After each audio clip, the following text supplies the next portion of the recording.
Assalamualaikum warahmatullahi wabarakatuh. Selamat malam kepada yang terhormat Bapak Zainal Arifin selaku dosen pengampu mata kuliah analisis dan perencanaan sistem informasi. Di sini kami akan mempresentasikan mengenai sistem yang kami bangun, yaitu sistem ERP pada perkebunan kelapa sawit. Berikutnya yaitu agenda yang akan kami jelaskan, diantaranya yang pertama ada introduction, yang kedua metode pengembangan, lalu ada timeline, teknologi, profil tim pengembang, fitur atau fungsi teknologi, harga penawaran, navigating Q&A session, speaking impact, speaking engagement metric. Yang pertama yaitu introduction.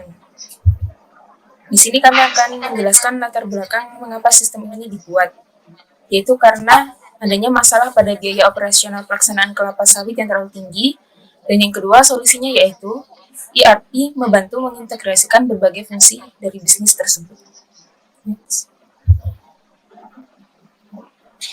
Berikutnya yaitu metode pengembangan. Di sini kita memakai 3 metode pengembangan. Yang pertama ada waterfall method, yang kedua ada pakar dalam verifikasi dan validasi software, yang ketiga ada System Development Life Cycle atau SDLC. Yang pertama, waterfall method. Ini merupakan salah satu pendekatan dalam mengembangkan perangkat lunak dengan mengikuti aliran proses. Jadi dalam metode ini setiap tahap harus diselesaikan sepenuhnya sebelum melanjutkan ke tahap berikutnya. Waterfall method itu ada langkah-langkahnya. Yang pertama, kita harus menganalisis kebutuhan. Jadi kita harus menganalisis kebutuhan apa saja yang diperlukan dalam melakukan pengembangan riset tersebut. Contohnya untuk mengidentifikasi kebutuhan pengguna dari sistem yang akan dibangun.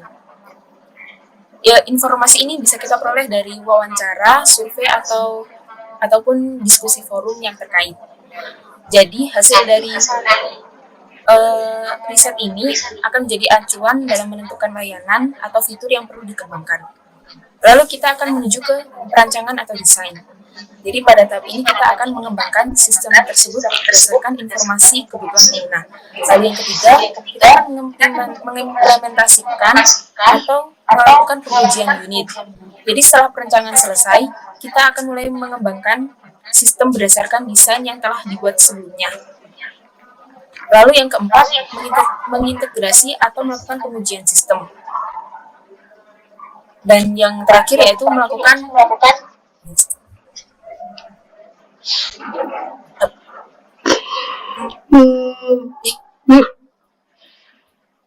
kebutuhan dan masalah yang terkait. Dalam menggunakan metode ini ada kelebihan dan kelemahannya. Kelebihannya yaitu alur kerja yang dijelaskan dalam metode ini sangat jelas. Terlebih bisa menghemat biaya dan cocok untuk mengembangkan software yang berskala besar. Lalu untuk kelemahannya sendiri, kurang fleksibel karena hanya dilakukan secara satu arah dan estimasi pengerjaannya lebih lama. Lalu metode yang kedua yaitu pakar dalam verifikasi dan validasi software. Ini merupakan pendekatan yang memanfaatkan pengetahuan dari ahli atau sistem berbasis pengetahuan dan untuk memastikan kualitas dan kendala dalam perangkat lunak. Jadi dalam metode ini beberapa poin yang kita dapatkan yaitu dalam validasi perangkat lunak. Jadi validasi ini adalah proses memastikan bahwa perangkat lunak telah dikembangkan dengan baik dan sesuai dengan kebutuhan pengguna. Lalu yang kedua, metode pakar itu membantu dalam validasi atau mengidentifikasi kesalahan atau ketidaksesuaian sistem. Lalu yang kedua ada verifikasi perangkat lunak. Jadi verifikasi ini proses memastikan bahwa perangkat lunak dibangun dengan benar sesuai dengan desain dan spesifikasi. Dan metode pakar dalam proses verifikasi ini dapat membantu mengidentifikasi potensi kesalahan atau masalah dalam kode atau konfigurasinya. Lalu sistem pakar dalam validasi dan verifikasi ini digunakan untuk mengotomatisasi beberapa aspek validasi. Contohnya, sistem pakar dapat memeriksa data, masukan, dan keluaran untuk memastikan konsistensi dan integritas. Lalu, dalam menggunakan metode ini, kita bisa mendapatkan keuntungan diantaranya itu efisiensi, ketelitian, dan skalabilitas. Lalu yang terakhir adalah metode System Development Cycle.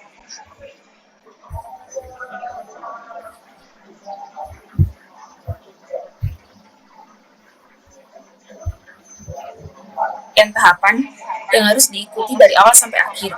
Jadi dalam konteks ERP, SDLC ini dapat membantu mengelola proses pengembangan dan implementasi sistem dengan lebih terstruktur. Untuk langkah-langkahnya bisa kita mulai dari perencanaan atau planning. Dalam perencanaan tahap awal ini, tim pengembang merencanakan proyek secara menyeluruh. Jadi melibatkan mengidentifikasi kebutuhan bisnis dan lain sebagainya. Lalu tahap analisis. Dalam tahap ini, tim menggali tentang persyaratan sistem. Dalam ERP perkebunan kelapa sawit, analisis akan memperjelas fitur-fitur yang diperlukan seperti manajemen persediaan, penggajian, dan pelacakan produksi. Lalu yang ketiga, perancangan atau desain. Dalam tahap ini, dalam sistem ERP, desain akan mencakup struktur modul, integrasi dengan sistem lain, dan tampilan antar muka pengguna. Lalu pada tahap pengembangan, pada sistem ERP perkebunan kelapa sawit, pengembangan akan mencakup modul untuk manajemen lahan, produksi, dan keuangan. Lalu pada pengujian atau testing, sistem ERP ini akan memeriksa apakah semua fitur berjalan sesuai harapan dan apakah data terintegrasi dengan baik. Lalu pada tahap implementasi, dalam perkebunan kelapa sawit, implementasi akan melibatkan pelatihan petugas lapangan, penggunaan sistem di lapangan, dan pemantauan kinerja. Lalu pada tahap pemeliharaan atau maintenance, dalam ERP, pemeliharaan akan memastikan sistem tetap berjalan lancar dan sesuai dengan perubahan bisnis yang ada atau yang berjalan. Next. Selanjutnya akan dijelaskan oleh teman saya. Selanjutnya ada timeline pengerjaan. Dan sistem ini sendiri berlangsung selama 3 bulan. Untuk minggu pertama sampai minggu ketiga, yaitu mengidentifikasi kebutuhan bisnis. Minggu 4 sampai minggu 5 adalah pemilihan vendor software ERP. Untuk minggu 5 sampai minggu 7 yaitu membuat desain ERP. Kemudian minggu ke-8 sampai minggu ke-9 latihan karyawan. Kemudian minggu ke-8 sampai minggu ke-13 yaitu pengujian sistem. Dan terakhir minggu ke-12 yaitu penerapan sistem dan monitoring sistem. Untuk teknologinya sendiri kami menggunakan ERP hybrid, yaitu kombinasi antara on-premise dan cloud-21. Untuk ERP on-premise sendiri itu sistem dapat diinstal langsung di perangkat perusahaan dan dirancang untuk semua ukuran perusahaan. Sedangkan untuk ERP cloud sesuai namanya yaitu berbasis cloud yang memungkinkan akses dari mana saja dan lebih fleksibel. Oke, selanjutnya kita ke pengembangan. Jadi di sini ada Gilang Aditya Santoso dengan posisi atau jabatan sebagai ketua tim dengan kalian yaitu User Interface Designer. Kemudian ada Felisa Rizky Amelia Putri dengan posisi atau jabatan sebagai anggota tim dengan kalian yaitu sebagai Database Specialist. Kemudian ada Gilang Nanda Putra Prakoso dengan posisi atau jabatan sebagai anggota tim dengan kalian yaitu User Experience Designer. Kemudian ada M. Danuri dengan posisi atau jabatan sebagai anggota tim dengan kalian software developer. Dan yang terakhir yaitu saya sendiri dengan M. Reza Cendramukti dengan posisi atau jabatan sebagai anggota tim dengan kalian yaitu Quality Assurance and Maintenance.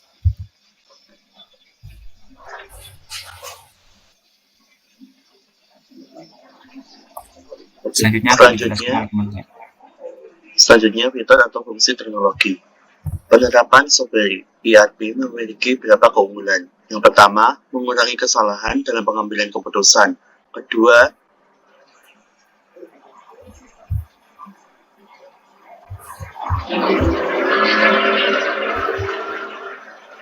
mengetahui setiap proses mulai dari budgeting hingga perhitungan hasil panen melalui sistem secara akurat. Yang ketiga, Perusahaan dapat melacak dan memantau proses produksi, stok, bahan baku, serta memantau persediaan bahan baku, pestisida, pupuk, dan alat pertanian lainnya. Next. Selanjutnya ada harga penawaran. Harga penawaran ini dibuat untuk mengetahui rancangan biaya dari software kelapa sawit Makmur Jaya. Yang pertama ada PM atau Project Manager dengan jumlah 1 orang, jumlah kerja selama 120 hari dan gaji 300.000 per hari. Selanjutnya ada Login Biometrik dengan jumlah 5 orang, jumlah kerja 21 hari dengan gaji per hari 600.000 per hari. Selanjutnya ada server dan hosting dengan jumlah orang 30, jumlah kerja 30 hari dengan gaji per hari 200.000. Selanjutnya ada CRUD Sawit dengan jumlah 3 orang, jumlah kerja 14 hari dengan per hari 350.000.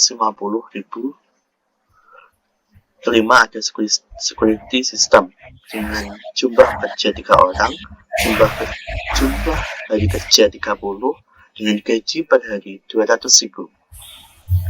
Selanjutnya ada maintenance meliputi optimasi data, update sistem, dan update aplikasi dengan jumlah 4 orang, jumlah kerja 48 hari dengan per hari 200.000. Yang selanjutnya ada gateway BPJS dengan jumlah pekerja 1 orang dengan jam kerja 10 hari dengan gaji per hari 225.000. Dan yang terakhir ada Gateway Maps.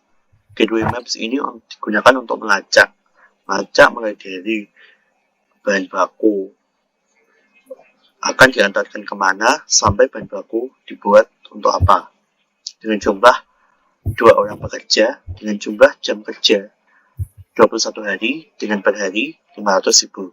Next. Selanjutnya akan disampaikan oleh teman saya.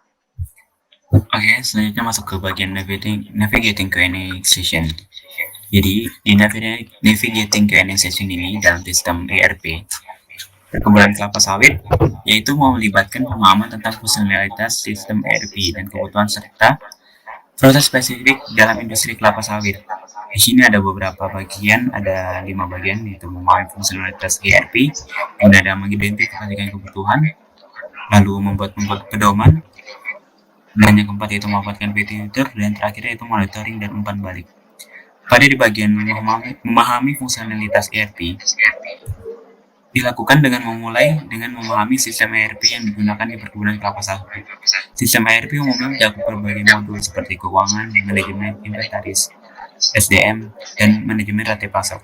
Dengan mengetahui bagaimana modul-modul ini bekerja, serta dengan interaksi satu sama lain dengan yang sangat penting. Kemudian ada mengidentifikasi kebutuhan. Dalam identifikasi kebutuhan ini, area-area spesifik dalam operasi perkebunan kelapa sawit ini diperlukan untuk memahami apa aja menjadi kebutuhan dari kelapa sawit tersebut, seperti manajemen inventaris, kemudian ada manajemen panen, lalu manajemen keuangan, kepatuhan dan keberlanjutan, serta sumber daya manusianya. Kemudian yang ketiga yaitu membuat pedoman.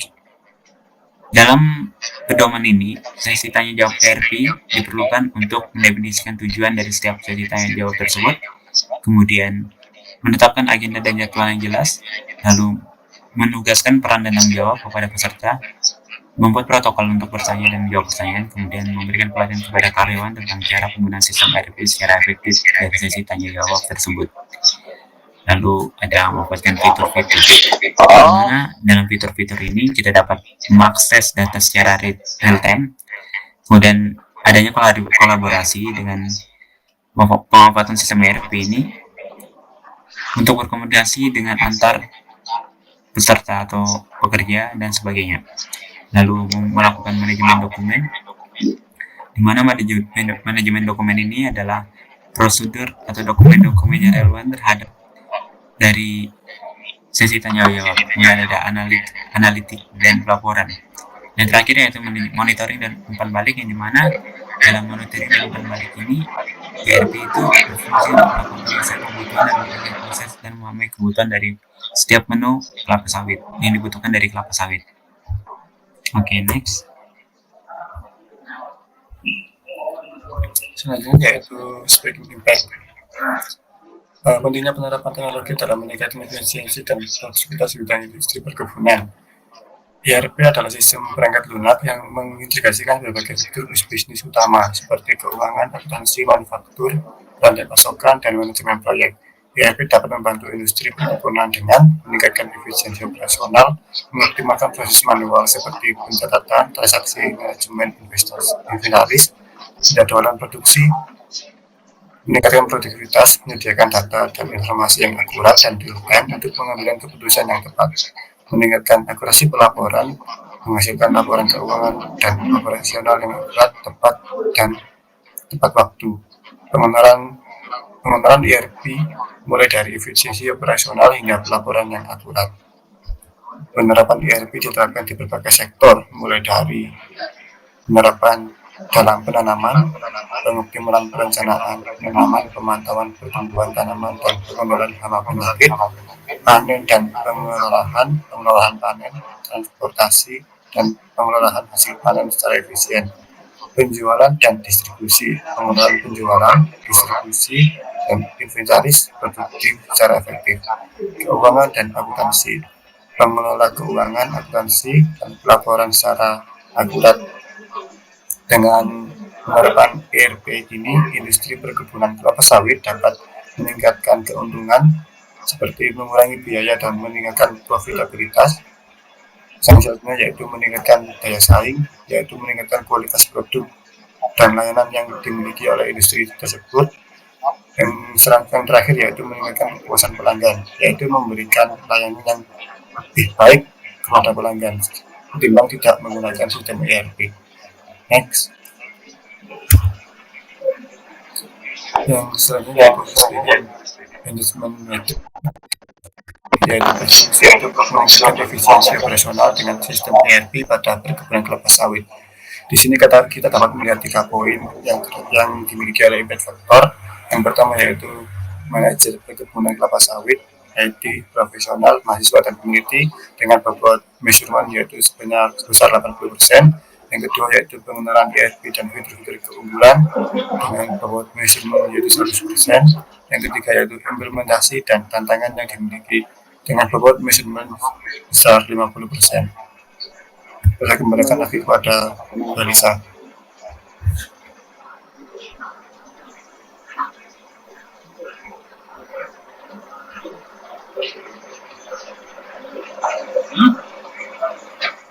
Mungkin cukup sekian presentasi dari kelompok kami.